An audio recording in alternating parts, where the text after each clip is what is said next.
Welcome to our guide on using Tokeepo's Customization Studio, an online live designer tool to personalize your keepsakes.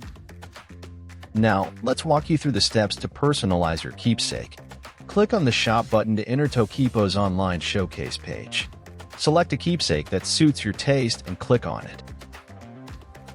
After reading the product description and checking the product pictures, click on Personalize to enter the online designer. Here, you'll see the layout of the keepsake of your choice. All text fields are editable, and you can change the font style of each field. Additionally, you can use the upload zone by clicking the plus sign to add text, upload your logo, or choose a design from our library. Click on the camera icon to upload your logo or a black and white picture.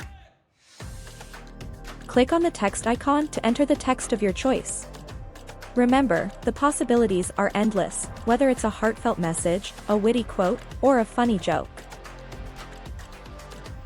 Click on the folder icon to enter Tokeepo's design library, specifically tailored to the selected keepsake. When you're satisfied with your customization, click the Done button on the upper right corner of the page. Your keepsake will be automatically added to your cart. When you're done shopping, proceed to checkout to complete your order. Empowering you with an intuitive WYSIWYG feature. What you see is what you get. Tokeepo's Customization Studio ensures no surprises by providing an accurate preview of your keepsake before crafting. Add your touch effortlessly, ensuring your chosen keepsake reflects your style and preferences. Create your personalized keepsake today. Visit tokeepo.com.